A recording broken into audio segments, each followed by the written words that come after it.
اتنے بڑے رقبے پر حکومت کے باوجود نصارہ بیت المقدس پر قابض تھے۔ فلسطین اور لبنان کے ساتھ ساتھ تیونس تک بحیرہ روم کی ہزاروں میل لمبی پٹی پر شیطانی آنت کی طرح صلیبیوں کے مستحکم قلعوں کا جال بچھا ہوا تھا۔ انہوں نے براہ راست حملوں کی بجائے اب انہیں آپس میں ہی نبرد آزما کر ڈالا تھا۔ بغداد میں موجود امت مسلمہ کا دائی خلیفہ بھی بے بسی کی تصویر دکھائی دیتا تھا۔ اسے اپنی درباری سازشوں اور شعراء و ادب کی محفلیں سجائے رکھنے کے علاوہ اور کوئی کام نہیں تھا۔ اس کی حکومت محض بغداد تک ہی محدود ہو کر رہ گئی تھی۔ اگر کوئی بیرونی حاکم اس کا حکم مان لیتا تو وہ خوشی سے سرشار ہو کر اسے خلعت عطا کر دیا کرتا۔ یہ علیحدہ بات تھی کہ اسی خلیفہ کی اجازت سے بنائی گئی حکومت کو ہی جائز اور سرکاری قرار دیا جاتا تھا۔ ایوبی سلطان اس بات سے بے خبر نہیں تھے۔ وہ ایک دوسرے کی ٹانگیں کھینچ کر جب خود تخت نشین ہوتے تو فوراً اپنی اطاعت اور بیعت کا نامہ خلیفہ کی خدمت میں روانہ کر دیتے۔ اس نامے کے ہمراہ تحائف کا بڑا انبار بھی ہوتا۔ خلیفہ بغداد محض ان کی اطاعت اور بیعت پر ہی صبر و شکر کر کے انہیں خلعت روانہ کر دیا کرتا۔ جب خلیفہ کے حکم منوانے کا وقت آتا تو وہی سلطان خلیفہ کے حکم پر کان بھی نہیں دھرا کرتے تھے۔ سیف الدین ابو بکر بلاد مصر و افریقہ کا نو عمر ایوبی سلطان تھا۔ اس کی حکومت محض نام کی ہی تھی۔ عنان حکومت امرائے مصر کے ہاتھ میں تھی۔ غازی عبداللہ شافعی ایسے ہی مصری اشراف اور امراء میں سے ایک تھا۔ مصر میں شافعی مسلک سے تعلق رکھنے والوں کی تعداد بے حد زیادہ تھی، اسی لیے آئے دن شافعی اور حنفی مسلک کے افراد میں مختلف نوعیت کی چپقلش پیدا ہوتی رہی۔ غازی عبداللہ شافعی کی ایک بیٹی باخنہ کو اس کے شوہر نے مسلک کے اختلاف پر طلاق دے دی تو اس نے اپنے اثر و رسوخ سے کام لیتے ہوئے اپنے داماد رضی الدین کو بغاوت کے من گھڑت مقدمے میں پھنسوا دیا۔ یہ محض انتقامی کارروائی تھی۔ یہ محض اتفاق تھا کہ رضی الدین کی دور کی رشتہ داری جمال الدین المراحی سے بھی تھی۔ رضی الدین کی ماں روتی پیٹتی ہوئی جمال الدین المراحی کی چوکھٹ پر جا پہنچی۔ جمال الدین المراحی کو جب یہ معلوم ہوا کہ اس معاملے میں غازی عبداللہ شافعی بھی ملوث ہے تو اس کی شیطانی رگ بھڑک اٹھی۔ وہ عرصے سے اسے نیچا دکھانے کے چکر میں تھا مگر کوئی ایسا موقع ہاتھ نہ لگا۔ رضی الدین کے معاملے میں اس نے اپنی ٹانگ اڑائی اور اپنے بیٹے کے ذریعے جو کہ صیغہ احتساب میں افسر مقرر تھا اثر نو چھانبین کا حکم جاری کروا دیا۔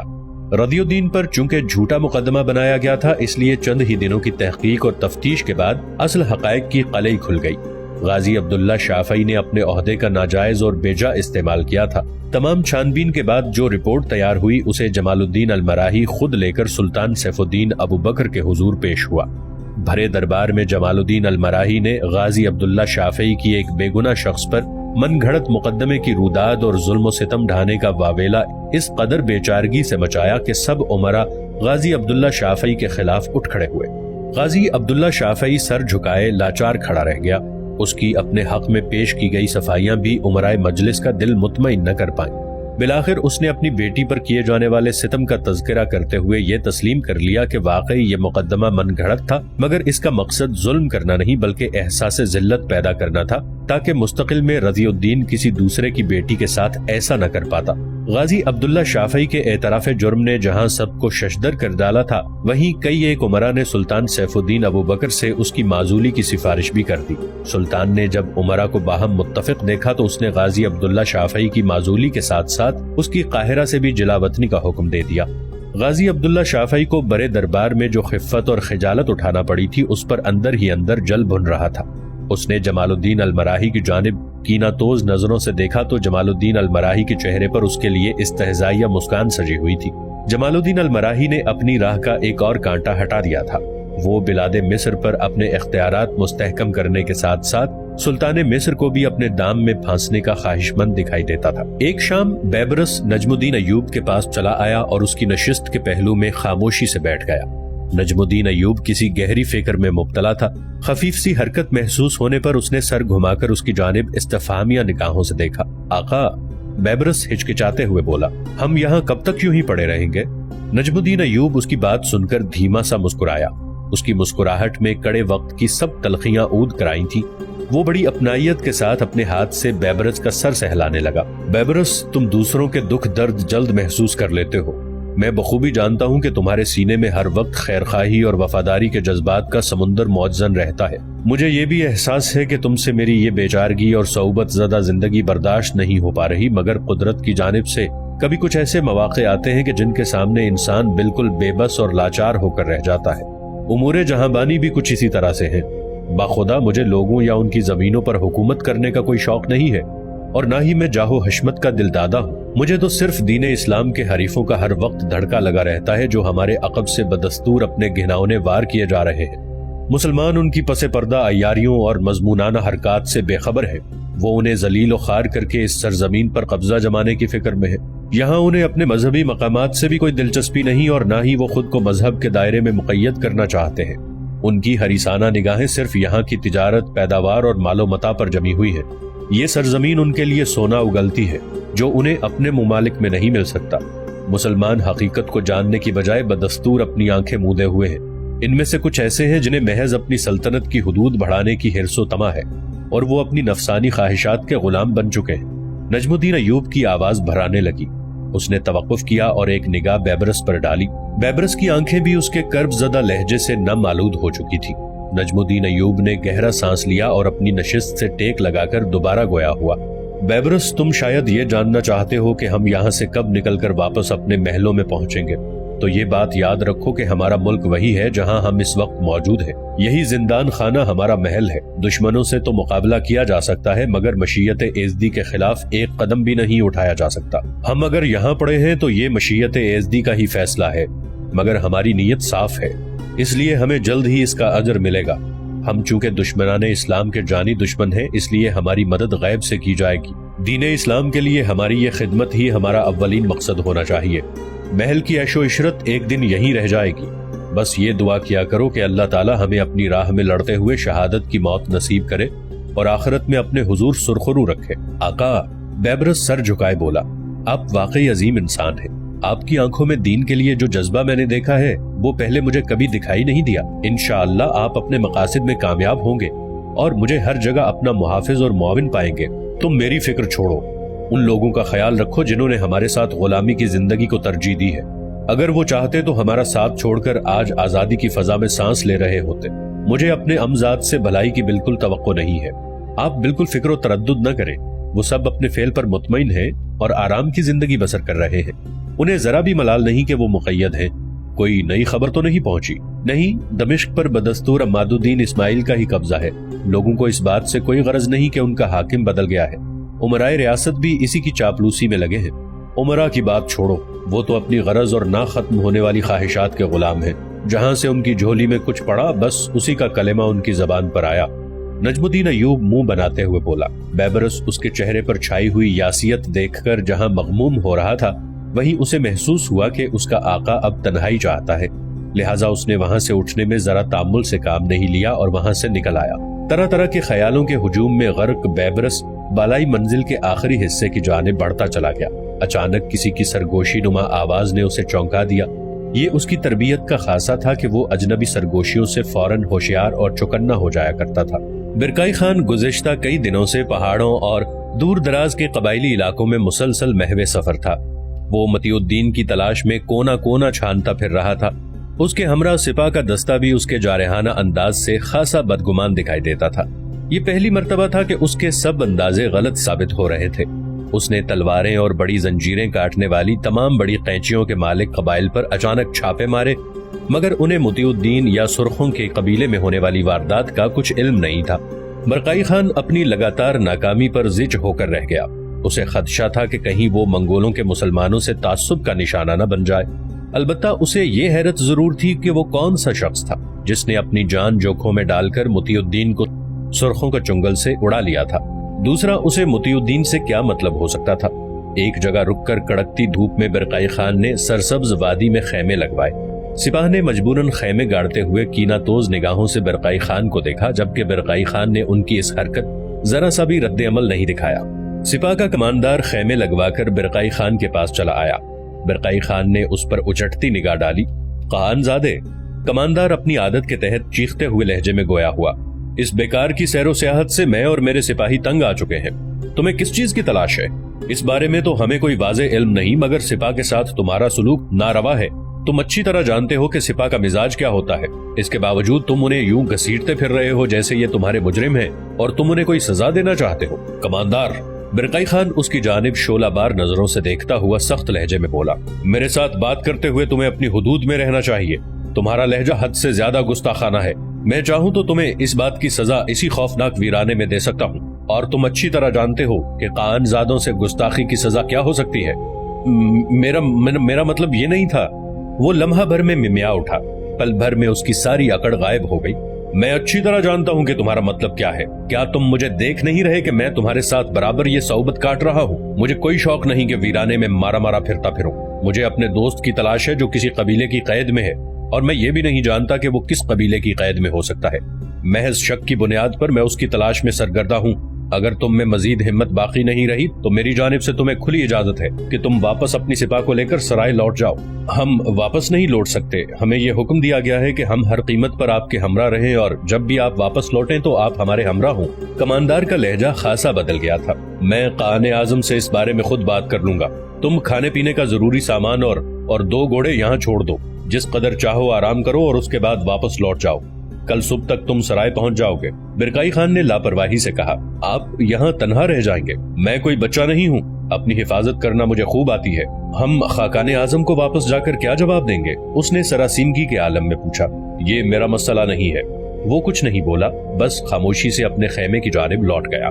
बिरकाई खान खुद भी सिपाह के साथ खुद को पाबंद सा महसूस कर रहा था। उसे ऐसा लग रहा था कि सिपाह के साथ ने उसकी तमाम सलाहियतें सलब कर डाली हैं। 2 घंटे के आराम के बाद कमांडर ने अपने दस्ते को वापसी का मुजदा सुनाया तो उनके मुरझाए चेहरे जैसे खिल उठे। वो बड़े जोशो खरोश से तैयारियां करने लगे। थोड़ी देर बाद सिपाह का रास्ता धूल उड़ाता हुआ वहां से रुखसत हो गया। बिरकाई खान को ऐसे लगा जैसे उसके कंधों से कोई बड़ा बोझ उतर गया हो। उधर कोनाई खान की बेटी गुलवकोज अपने महबूब के इंतजार के कर्ब में मुब्तला थी। उसे अब तक लौट आना चाहिए था, मगर उसका कहीं नामो निशान नहीं था। बेचैनी और बेताबी के आलम में कई मर्तबा उसके कदम खुद ब खुद उस बालकनी की जानिब उठ जाया करते जहां से उसे कभी मोतिउद्दीन की मासूम सी सूरत दिखाई दिया करती थी। अज़काई कबीले के सरदार मांझी खान ने उससे वादा किया था कि वो सुर्खों की कैद से मोतिउद्दीन को जरूर रिहा कराएगा। वो अच्छी तरह जानती थी कि वादा खिलाफी करना मांझी खान के मिजाज के खिलाफ था। फिर ऐसी कौन सी बात थी कि मोतिउद्दीन अभी तक वापस नहीं लौट पाया? हालांकि मांझी खान ने उससे मुआवजा भी पेशगी वसूल किया था। वो इन्हीं ख्यालों में खोई इधर उधर सारा दिन भटकती रहती। वो इस बात से भी बिल्कुल बेखबर थी कि उसका बाप कोई दूध पीता बच्चा नहीं है। वो उसकी हरकतों सकनात कई दिन से बगौर देख रहा था। एक शाम जब वो बालकनी में तन्हा मोतिउद्दीन की खुशगवार यादों में महव बैठी थी कि कोनाई खान वहां चला आया। उसने गुलवकोज को अकब में से आवाज दी। गुलवकोज कुछ ज्यादा ही खोई हुई थी। उसने बाप की आवाज न सुनी। कोनाई खान इस बार कदरे गुस्से में मुखातिब हुआ तो वो बुरी तरह से हड़बड़ा उठी। उसने तेजी से उठने की कोशिश की मगर अपने ही कपड़ों में उलझ कर रह गई। मैं कुछ दिनों से देख रहा हूँ कि तुम अपने आप में नहीं हो। कोनाई खान करीबन उसे घूरते हुए बोला। गुल की सूरत हाल कुछ ऐसी थी कि जैसे उसे चोरी करते पकड़ लिया गया हो। नहीं, ऐसी तो कोई बात नहीं है। देखो लड़की, मुझसे फजूल में कुछ छुपाने की कोशिश मत करो। मैं क्या छुपाऊंगी भला? मैं नादान नहीं हूँ गुल। मैंने दुनिया की खाक छानी है। जवानी के जिस दौराहे पर तुम खड़ी हो वहाँ से मैं भी गुजर कर आया हूँ। जवानी में अक्सर कदम बहक जाया करते हैं। तुम्हारी बेचैनी और बेताबी भी मुझे कोई ऐसी ही कहानी सुना रही है। कोनाई खान कदरे नर्म लहजे में बोला। बाबा, आप शायद किसी गलत फहमी का शिकार हैं। अगर आप मेरी तन्हाई से कोई गलत मतलब निकाल बैठे हैं तो इसमें मेरी तबीयत में नासाजी को दखल है। बहानाबाजी मत करो लड़की।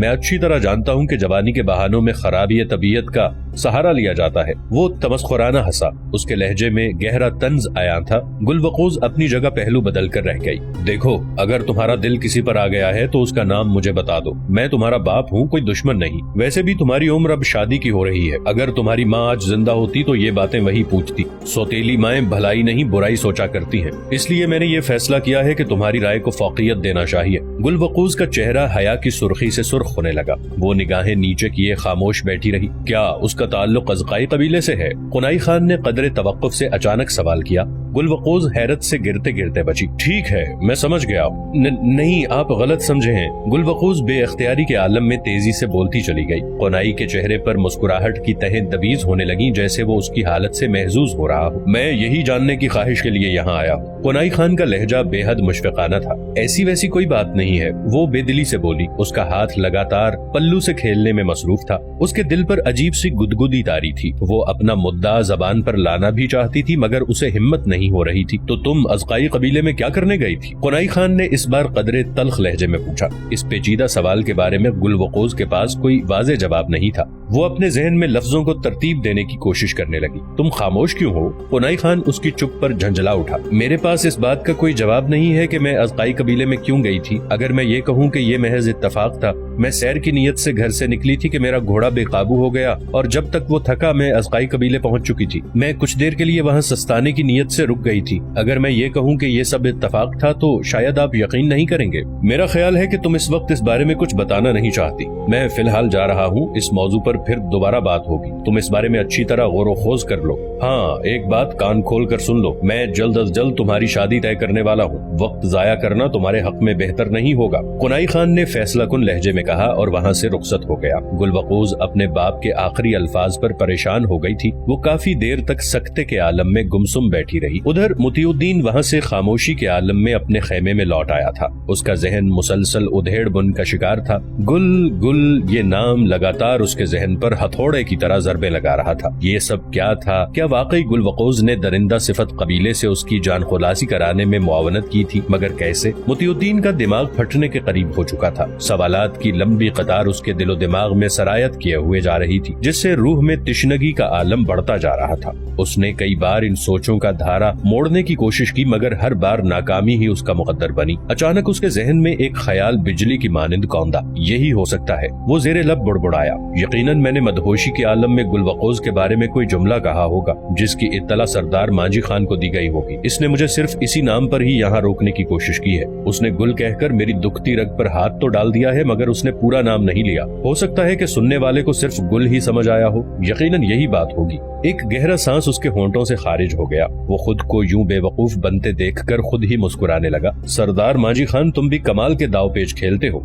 उसने उसे दिल में दाद दी, मगर उसे मेरे यहाँ क़याम से क्या फायदा हो सकता है? एक दूसरा सवाल जहन में उभरा। मुमकिन है कि ये उसी दरिंदा सिफत कबीले की ही कोई कारिस्तानी हो। उन्होंने शाही इताब से बचने के लिए ऐसा किया हो, मगर शाही इताब उन पर कैसे नाजिल हो सकता है? मेरे बाप की तो इतनी हैसियत नहीं है कि वो शाही दरबार तक रसाई हासिल कर ले। बाप के मुशफ़िकाना चेहरे को तसव्वुर के पर्दे पर देखकर वो बेचैन सा हो गया। जवान बेटे की गुमशुदगी ने उसके बाप पर क्या असर डाला होगा, वो ये सब महसूस करके तड़प सा गया। ख्यालों का हुजूम एक बार फिर उसके जहन पर छाने लगा। अचानक उसे बिरकाई खान की याद आ गई। उसका मेहरबान दोस्त उसे खेमे में न पाकर कितना परेशान हो रहा होगा। जाने वो उसकी तलाश में कहां कहां भटक रहा होगा। बाप और मेहरबान दोस्त के ख्याल ने उसे इतना बेताब कर दिया कि उसने फौरन वापस जाने का तहिया कर लिया।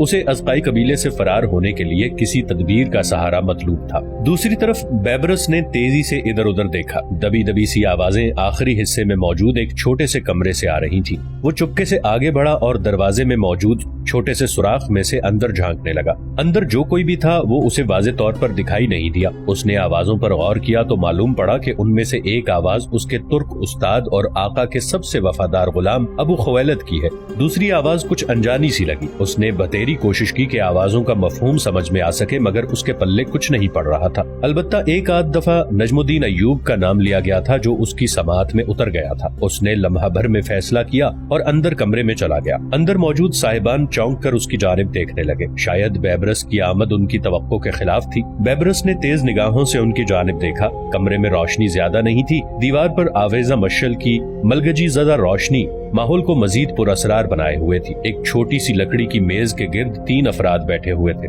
इनमें अबू खुवैलद के अलावा बहाउद्दीन ज़ुहैर और एक नाशनासा शख्स था। वो तीनों बेबरस की सूरत देखकर हैरत के आलम से बाहर निकल आए। कुछ तवक्कुफ के बाद अबू खुवैलद उससे गोया हुआ। बेबरस, तुम्हें पहले बाहर दरवाजे पर दस्तक देना चाहिए थी, फिर अंदर आना चाहिए था। उस्ताद मोहतरम, मैं इस कोताही की माफी चाहता हूँ। मैं अपने ख्यालों में मगन यहाँ से गुजर रहा था कि दरो दीवार ने मुझे मुखातिब किया कि यहाँ कुछ गड़बड़ है। कोई मेरे आका के खिलाफ साजिश का ताना बाना तैयार कर रहा है, इसीलिए बिला इजाजत बेधड़क अंदर घुस आया। बेबरस, तुम्हारे अंदाज में जारहियत के साथ साथ बेअदबी भी झलक रही है। तुम ये मत भूलो कि तुम नजमुद्दीन के मामूली से गुलाम हो। बहाउद्दीन ज़ुहैर उसके अंदाज पर फट पड़ा। मुअज़्ज़ज़ अमीर, मैं आपकी तहे दिल से इज्जत करता हूँ, मगर अपने आका की हिफाजत करना भी मेरी जिम्मेदारी है। याद रखिए कि जब तक मैं जिंदा हूँ उनकी जात पर कोई हर्फ नहीं आने दूंगा। बहाउद्दीन ज़ुहैर ने कुछ बोलना चाहा था कि अबू खुवैलद ने हाथ के इशारे से उसे मना कर दिया। बेबरस, तुम यहाँ आओ। तुम शायद हमारी गुफ्तगू को गलत मतलब दे रहे हो। अबू खुवैलद नरमी से बोला। यहाँ नजमुद्दीन अय्यूब के बारे में किसी किस्म की साजिश की मंसूबाबंदी नहीं की जा रही, बल्कि उनकी नादीदा मदद के लिए सलाह मशवरे किए जा रहे हैं। मुझे खुशी है कि तुम भी चले आए हो।